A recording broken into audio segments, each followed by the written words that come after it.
welcome back to episode 5 of SNN after a long break filming 13 days ago now. Yeah. We are finally back for episode 5, and not a bad week in Amity here. I think fall really came upon us, but it's a good time of year, you know. Seniors are starting to apply to colleges. The leaves are changing. Yeah, I think leaves are changing. You know, it's time to put the shorts in retirement. Oh, definitely. They're going in the rafters. Yeah, they're going in the rafters until at least April. Until April, yeah. Until April, they're going into the rafters. Till spring break. Yep, and then, so it's getting cold. You know, we got playoff baseball, and the NFL is in full swing. You know, the NHL starts, I think the NBA starts next week. So, I mean, it's like the best time of year for TV. You can watch any sport. But here at Amity, we're still thriving. I'd say so. The Cinderella story and all miracles came to an end last Thursday. I mean, it was too good. It was almost like too good. Yeah, you know. We start a podcast. The football team hasn't been as good the past few years, and now we just have this magical 4-1 team still. But we were sitting at 4-0. Could be real. It could be 5-0. After dropping 15-14. And I think it should be. Like we made a lot of mistakes. Like, the film didn't lie. Like, we messed up a lot. But I think it's better to have that loss early in the year where you can pick up the pieces and say, all right, this is the level of ball we need to be playing. But I mean, not a bad effort. I mean, we'll dive deeper into that as the episode goes on. But the other sports, boys soccer with a big comeback, sitting at 6-8 now with a 1-0 win over Hamden on their senior night, and they have 2 more games left. If they win both, they make the SEC. They're already clinched for state playoffs. Already clinched in states, which is huge. And now we have field hockey sitting at 9-4. They just had a tough loss to Brantford, up 2-0, letting up 4 goals, final 4-2, which is brutal, but still sitting at 9-4. And they were on that 5-game shutout streak. Yeah, they're on a 5-game shutout streak. So I mean, they're definitely still a team to fear. Yeah, still hot. Then you want to go into girls soccer. Girls soccer, yeah. The story of the year so far, I'd say, haven't lost a game yet. They tied Cheshire, but still 13 wins on the year. Very impressive. 13-0-1. So that could be a team, you know. That's on state championship. Yeah, that could be a team that's getting a ring. And then volleyball, after losing their first game of the year on a 16-game win streak, now sitting at 16-1. So definitely favorites in the SEC. Definitely favorites in the SEC. State playoffs as well. Playoffs, yeah. They're a team not to mess with. Yeah. So, and then if you want to dive deeper here on the football game, so the Cinderella story does yet again come to an end now. 4-1. Great game though, 15-14. But I mean, what's your take on that game? I think it's a game. You know, we made a lot of mistakes we shouldn't have. Missed blocking assignments, wrong routes, just poor tackling, and you know the film showed it, but it definitely shows the potential we could be at. You know, we execute on some plays. You know, we get a conversion here or there. That's, you know, we could win that game by 2 scores. And not to sound like a sore loser, but the officiating was terrible. Oh yeah, and I was there way out on Thursday.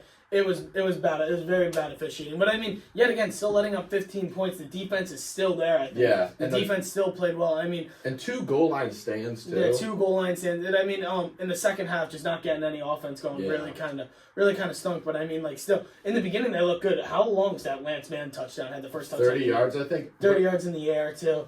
And then Fryer punched in after a big run from Uch, who's still having a sick year, Christian Luciano. So, I mean, it's still there. I mean, the last play of the game, you know, the offsides. That killed us, yeah. The offsides brings him up how many yards? That's just 10?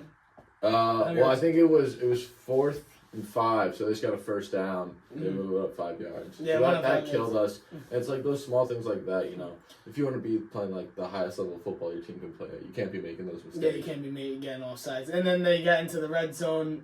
They score on was it a pass or a run? Honestly, they ran it in. Yeah, the running back played his heart out. He played a great game. Their quarterback, he wasn't as lethal through the air as we thought he would be, but on the ground, he was really good. And that's how. And the coach drove a good play. Yeah. The 2-point conversion, the read option, we bit, and then 15-14 ball game. I mean, being said though, I thought the throw Pugs made to Lance was a first down. When they moved the chains out, everybody in the student section. The ref moved it up at least 2 yards. Yeah, everybody in the student section was like, "Oh, they got that easily," and then everybody's just in shock when they got the ball back. But I mean, you know, that's how it goes sometimes. And I mean, you'd rather drop a game like that in October than in late November. Because it gives you kind of like a gut check, like, okay, like we're doing this wrong, we're doing that wrong. Like, what steps do we got to take to, you know, be at the highest level we can be at? Like, Coach was saying to us yesterday, like, we haven't played our best game yet, and we like need to, you know, going up a team like Hillhouse. Hillhouse Hillhouse next week. They're 4-1 too. They're on a bye week right now. So, as their running back their running back though, Danley, who's leading the state with touchdowns, he has 20. He broke his collarbone. He's done for the year. So that's awful. You know, that's bad to hear. He was having a great year. 20 touchdowns through 5 weeks. Yes, they put up a great fight versus Hand. I mean, Hand was just playing like too cute, and I think that game, it was 26-0, but it was a lot closer than like we watched the film. And House is definitely a team. You know? A team that you could watch. I mean, Hand always having a good football program. One of the best football programs in the state, especially for a public school. They have always been good. So, us on a bye week too. I mean, what do you think about the bye week right now? Do you like having it on week 5, right, splat in the middle of the season? I feel like it's a great time to have a bye week. It's nice because, you know, as we're starting to get like colder, practice is getting a little harder to deal with. I'd say like the heat's no joke when you're playing in July and August, but you know it gets frigid. You know your hands are cold. It's harder to catch the ball. It's harder to grip the ball. Whipped at you. You know it's the dog days really. Yeah, Connor Hayes said it best last year. It's the dog days of football when you know you got to put the sleeves on. You know you're playing in the mud too. You're all wet, but you know. That's what football's kind of all about, you know. Yeah, like any condition, you got to be ready to play some football. And I was talking to a couple of guys about this yesterday on the team. It's like we start and it's 95 degrees out and humid, but you end and it's 20 degrees and there might be snow. So there might be. Yeah, so I mean, Harding. Then after that, Guilford, right? Oh no, East Haven. Then so that's 3 games in a row that aren't going to be easy ones, but 3 winnable games. So definitely. there. And then I mean, already at 4 wins, at like. 2 more could sneak you in at 6-4, but 3 more really, I think that would solidify. That solidifies as a playoff team. But I mean, I still see like there still could be 5 more wins on the schedule. Definitely. Like very potentially can finish 9-1. But I mean, 7 gets you into the dance. I think 7 should get you into the dance. So I mean, it's still like right there on the horizon. And then having a bye week now, I feel like you guys can just regain focus and just get right back on track. Speaking of high school football, any performances around the state impress you? Last week? I'm still big on Greenwich. I think Greenwich is a nice team. The FCAC is just crazy this year. Like, the FCAC's always a great conference for football, but this year, like, St. Joe's is still a top dog. Prep is still there. I mean, West Haven's not a bad team still. Like, I mean, like, there's still a lot of good teams. I mean, like, divisions always confuse me in football. Like, I don't know what type of teams you'd see. I don't think Law is in our class size. No, they're not. Which I wish they were, because that would be a great game to watch. It stinks that you can't get them again, because I think you guys can easily beat them. Yeah. But I think Greenwich is my favorite. I think Greenwich is whatever division they're in. I think we're going to see them win. Like, they're just such a balanced football team. It looks like their quarterback's nasty, their running back's nasty. They have 2-3 good receivers that could get in the end zone. And their defense has been, Yeah, and their defense has just been lights out. So, I mean, I think Greenwich is my favorite, I would say. How about you? My favorite right now, just look out for Sheehan, man. Look out for Sheehan. They're 4-1, and actually lost Paul Gorey last year. He graduated. No one really knew what the quarterback situation is, but 4 touchdowns from Jack O'Brien, I think is his name, versus Hamden, and they pumped Hamden. Yeah. And Sheehan's a Class SS school. That's the smallest team. Yeah. Like, they're really impressing me, and they could be 5-0 too. They're in the same kind of shoes we are. They played a really good Killing League team. Yeah, I heard they're actually a very good team this year too. Yeah. Killing. So I mean, yeah. Sponsored by Honest Kids. I had to take a quick sip of the Honest Kids, but I mean, being said, I like the playoffs still on the horizon. I mean, all the other fall sports are all in the dance now. So I mean, I think we could see at least 2 or 3 of these teams making a serious run. I would like to see who's in our class size to see like who we could potentially be playing in the playoffs. But it would be nice to get a playoff home game too. Definitely. That's probably the goal, I'm guessing. For you guys. A playoff home game would be just electric. But I want to move the focus to another level of football. The NFL. Any NFL takes from this week? So I mean, what do you think about Saul getting fired? We haven't even. So what do you think about Saul getting fired? So after that London game, 2 weeks ago now, Sunday morning, Monday morning, they in Know Your Car we're in. They fire head coach Robert Saleh. So I like it. I mean, now if we resume to this week, and when they played Buffalo, their offense is just driving so much better. They're moving the ball so much better down the field. And then I'm going to say it. I'm a biased Jets fan, but this time I'm so serious. I think Buffalo got bailed on Monday night. I mean, the penalty flags. It was a soft game. It was definitely. and I think the flags in primetime football. It's so bad. It's like ruining. It's almost so ruining bad. football. Like they got to put the whistle away. It's getting like hard to watch with all these flags. But I mean, they're moving the ball downfield. Watching Aaron Rodgers with another Hail Mary was electric. Oh my god! Yeah, especially for like the first time we did it as a Jet. Yeah, that was sick. But I mean, they had Breece Hall moving. I think Breece Hall had like 160 yards. He had like 50 or 60 in the air, and then he had 100 on the ground. So I mean, he's driving.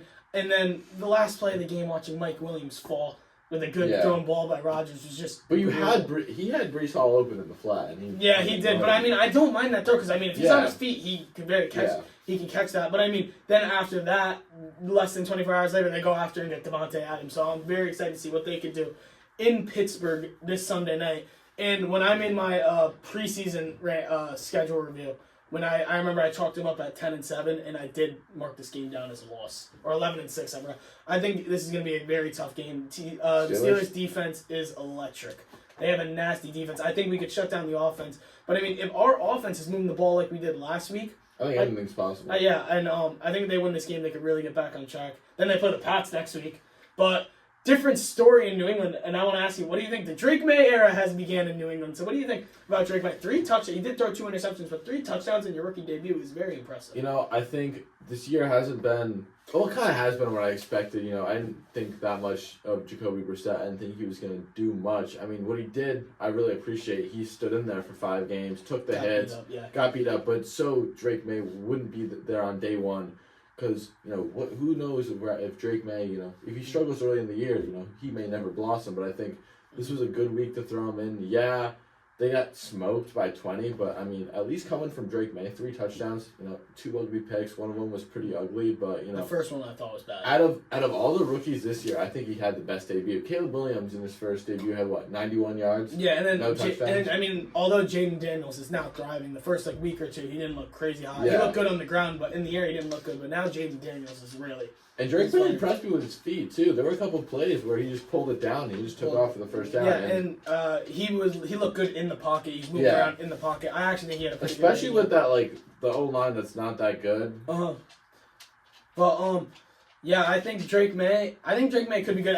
You know, it was his first game, so I got to watch him again. Who do the Pats have this week? Do you know? The Jags in London. The Jags in London Sunday morning. Yeah, another winnable game. It's going to be interesting to see that game. Mayo and Doug Peterson coaching. Oh yeah, and this might be if the Pats beat him, this is Peterson's last game coaching. Yeah, I know. I mean, one coach already got left in. Yeah, Robert Saleh got left in. I think that was the wrong move, personally. I don't think. Really? Why didn't I don't know.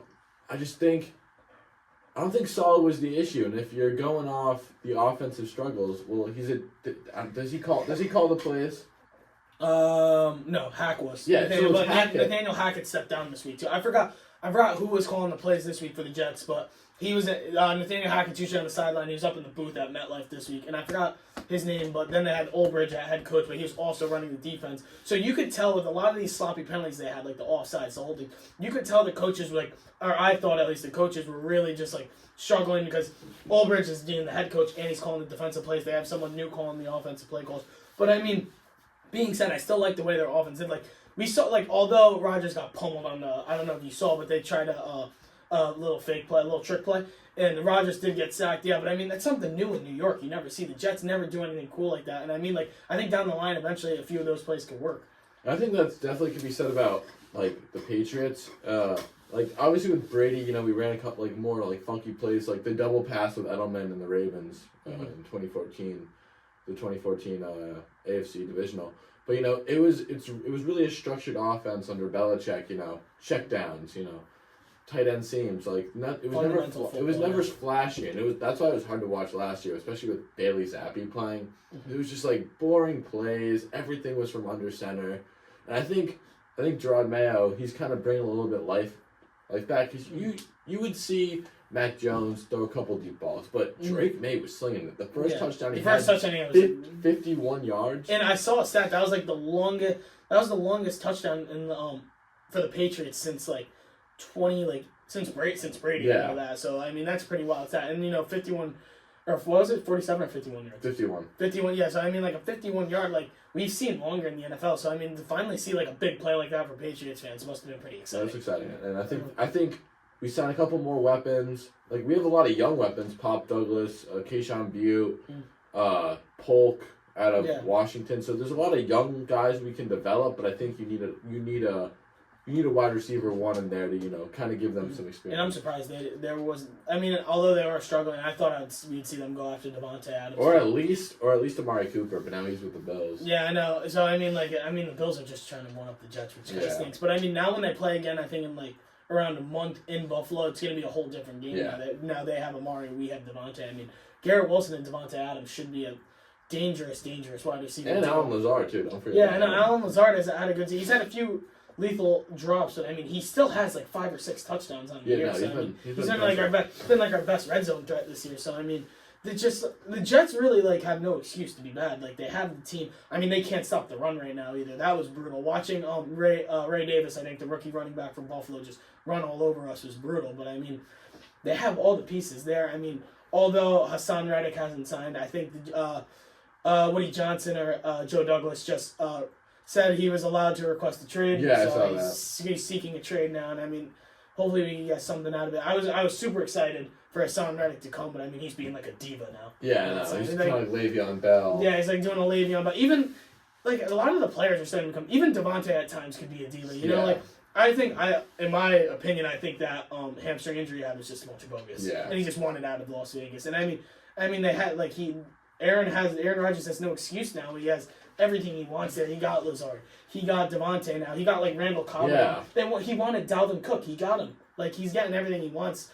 So I mean, it's up to him. But being said, I don't like the narrative that he's having a bad year because I think he has 9 touchdowns, 5 interceptions on the year. 5 interceptions is unlike Aaron Rodgers, but I mean, he's still getting the ball in the end zone. I think it's already more touchdowns than Zach Wilson had all year last year. So a couple episodes ago, we talked about who we think our Super Bowl contenders are. I forgot who you said, but forgetting about that, right now, like who are the teams that you think can definitely make a run? Still have Kansas City.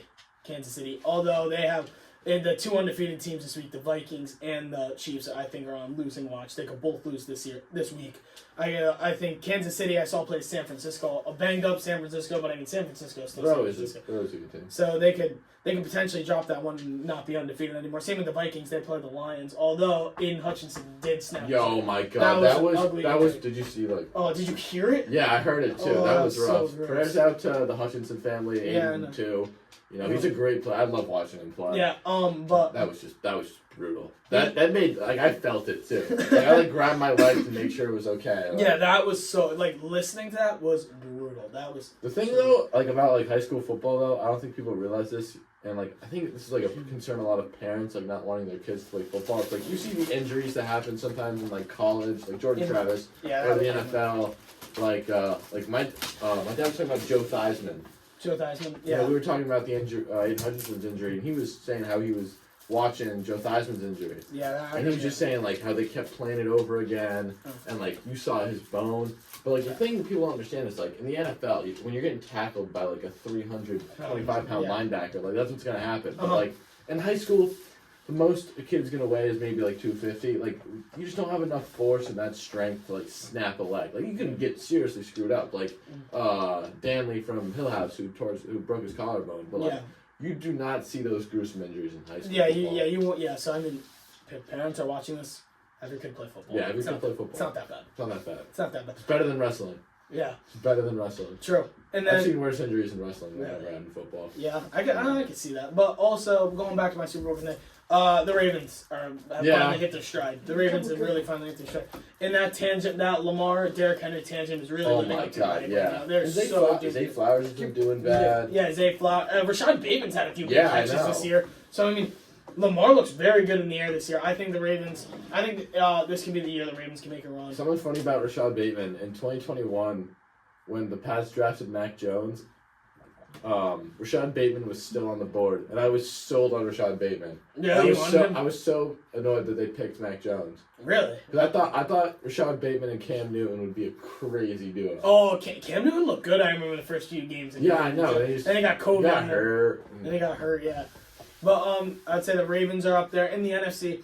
I'm starting to buy into the Commanders hype train. I really am. I'm big on two teams from the same division, the Falcons and the Bucks. I was just about to say. Baker Mayfield is he has 15 touchdowns, 5 picks, but he looks good. That offense just put up 51 or 54. Yeah, on the Saints. And even in that game, Spencer Rattler's first start didn't look too bad. Yeah, I know. And then now it is Thursday today, so they go. Spencer Rattler plays tonight against Denver. Who do you have winning that game tonight? Broncos or Saints? I think Sean Payton gets his revenge, or not his revenge, but I think he beats his old team. I don't think Spencer Rattler's ready to go into Mile High. It's like I think it's a rough environment to play in. Yeah, I know. The elevation. The elevation. It's like it is different. A lot of players have said it's different. I feel like a lot of people don't highlight this, but Broncos fans are dedicated.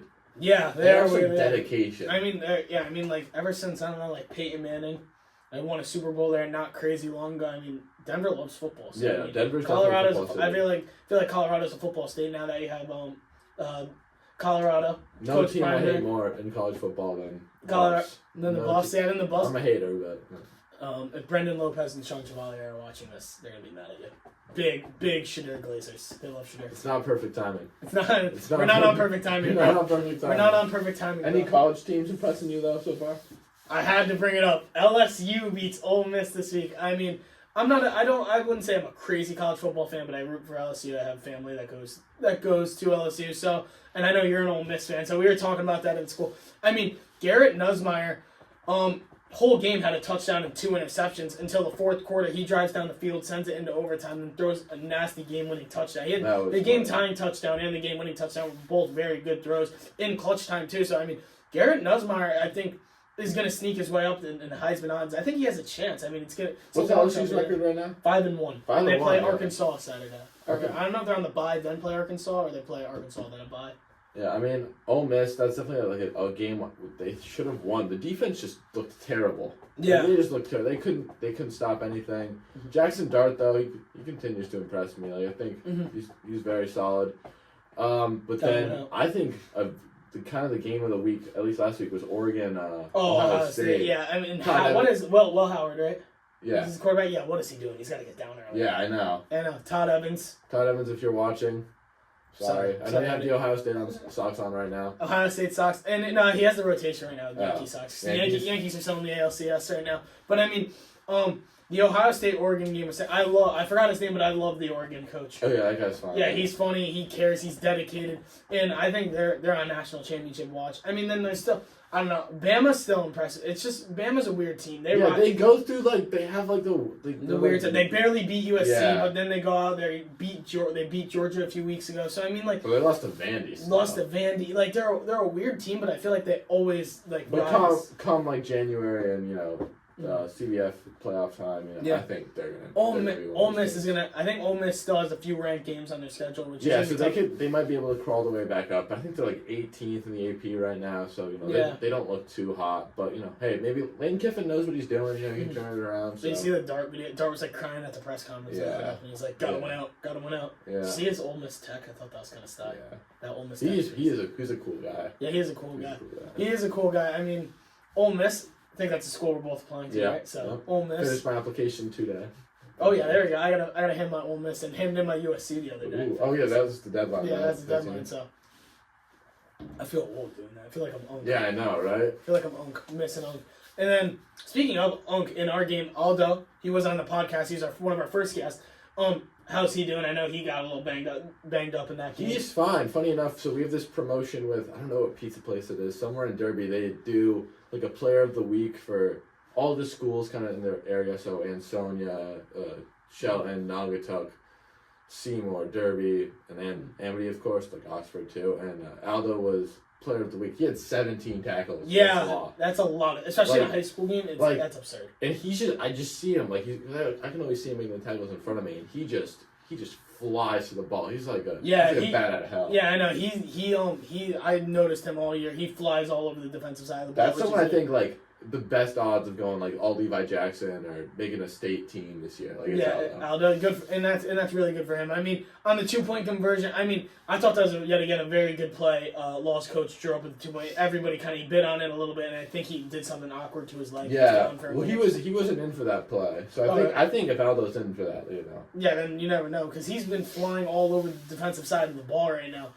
So, and then, I mean, that's another good thing about the bye week. I feel like there's a few other guys who are playing on little minor injuries. Ethan, Connor, kind of Lance still. Joey Fryer, right. Like, they're all playing on, like, minor injuries, which, like, now they can kind of heal up and rest. Yeah, Ooch, too, a lot of the running backs, too, because they get banged up in the I know. Because, I mean, if you're running the ball that many times a game, because it is working. You got to run the ball. And so, I mean, obviously those running backs are going to feel some pain along the lines. I think the bye week... it's a perk. We're in a place we want to be. 4-1. I don't think anyone really expected that. Yeah. Maybe not even ourselves. Mm-hmm. But 4-1 going into the bye week, definitely not a bad place to be. I know. And then honestly, like although it is a loss is a loss, I feel like it's a good learning thing. Yeah, it's good for them. And I mean, like you guys are starting to get used to winning, get that sour taste of losing back in your mouth. That every Amity sports team experiences that sour taste of losing. You finally get that back in your mouth, and you're like, all right, let's go. Let's get healthy. Let's work hard over this bye week, and then let's go out and just kick Harding's butt, Hill House. Oh, Hill House. I keep saying Harding. No, we already took care of Harding, but no, Hill House, they're not going to go down without a fight, but definitely, another game we can win. Yeah, another really winnable game. And then East Haven, who had a good game with Lyman Hall, just like you guys. They got killed by Law. They lost by like 30 to Law. Really? So, I mean, I'm not too worried. Yeah. But, you never know. You never know. Yeah, you never know. So, and then Guilford. How's Guilford doing this year? I haven't really seen I think they're 2-2. They got smoked by Cheshire. Mm-hmm. And they got smoked by Killingly. Yeah. But they beat Pomperog. I think they beat maybe like New London or some other school. But, definitely their running back, Caden Hillier, I think is his name. He's doing really well. Yeah, he's up there with Danley and Christian for leading the state in touchdowns right now. So how many does Christian have now? He didn't have any versus Law, so I want to say like 8 maybe. 8 or 10. And the guy from what school who broke his college? Hill House, he had 20 right now. 20. And then the kid from Killingly, who had 7 in the first game, he is like 17 right now, I think. So 7 in the game. Absurd. That was versus they were playing like a tech school or something. Oh, it was like Cog and Chog or something. Yeah. Like one of those schools out there in the sticks. Yeah. So, I mean, also, another thing to look at, hockey team kind of got a little peek at their schedule. A little peek at the schedule. First game, East Haven at home. So now we know if that's going to be December 18th. I've already bought my ticket. I was a Go fan this morning. As I was clearing up storage, I had to delete all my screenshots of the football tickets because I always screenshotted to show them. I had to clear storage for SNN, of course, because Apple hates us. Apple hates us. But, I mean, East Haven first game going to be electric. That's a game that we need to get back on after losing them 2-1 in choke last year in overtime. That was rough. Yeah, that was a tough one to swallow. But I mean, like that was a good game to be in. Being said, this year, hopefully we don't let them have they had 45, 50 shots on net that game. And Jason Gerlone really bailed us out that game. So I mean, now we're out there for blood. We want to beat them. We don't want the puck in our zone the majority of the game. They probably did beat us a little bit in time and attack that game. But being said, I think it's a game we could win. They have a few very good players coming back. Preston Cantelli on defense is a good player. Carlos Cousin, Lorenzo Filio. He was I think he was leading the state in D2 in goals at one point. So I mean, that should be a really good game to be a part of. Yeah, definitely. I'll be there. I'll be loud. We don't know the theme yet. I guess Brady hasn't decided, but he's got some time for that. Yeah, he's got a little bit of time for that one. We still got half a football season to play in. Yeah. That's one thing I never understood. Like, why? How is football only halfway through the game? Because we only play one game a week.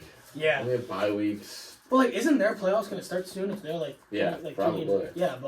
Yeah, I mean, I feel like those sports do always end earlier than football anyway soon because hockey ends kind of late. Yeah, the state championship is around March 20th. Yeah. So it's kind of late because I remember when we were in our semifinal game last year and then we lost. Literally, it was 2 days later. It was golf tryouts, which is a fall sport, and the state championship game was that day on tryouts, and everybody's like, "Yeah, I kind of wish I wasn't here right now." Yeah. We were in the state championship instead of it's at golf tryouts. That's rough, but those are the lessons you learn. Yeah, and now senior year, I think This is like the best our sport of all of our Yeah, sports have been, definitely. I think not everyone has a winning record, but everyone's at least already in or on the way to playoffs. Yeah, I mean, impressive. boys soccer is the only one not in the SEC yet. Football doesn't do an SEC playoff. No, we don't. So That's kind of weird. I wish they did. That'd be kind of cool to see. But I mean, like, at least there's like a championship game. Yeah, because also like 2 extra football games. Like if there's like a semifinal and final, like that's a lot. Yeah, that is a lot. Like 10 football games compared to like, or I mean, if you're in the playoffs, how many you got to win? 3 games to win the championship. 3. So like 13 football games in a season. It's a lot of football. It's a lot. Yeah, definitely. Yeah, it's a lot of football to be playing. So I mean, like the difference between like 10 football games and 13 like makes all the difference. Like football is such a like physically demanding sport. So I mean, it takes a lot out of it. That's what I know. The first year being in the playoffs, like those practices, like during the playoff run, I was so like tired and just like, oh man. But like you just like it was like I was running on just like nonstop adrenaline almost, like just like wanting to play. But like we usually play 20 games in the season. My freshman sophomore year didn't sniff the playoffs. Then this year we ended up playing 25 games and 5 extra hockey games. It's like that's a lot. Felt like a whole new season. 5 extra hockey games, getting banged up, especially playoff hockey too. The intensity of it, even in high school, is just crazy. But I mean, we're hoping this year to play 26. Yeah. Hoping to get that 26 game and hoping to win the 22nd. Yeah, we want 13 games, but you gotta go out there and earn it. Yeah, you gotta go out there and earn it, and that's what it's all about. Yeah, well, thank you for watching this episode of SNN. As always, I'm Jake Halsey. I'm Michael Page. And thank you for watching Spartan News Network. Thank you.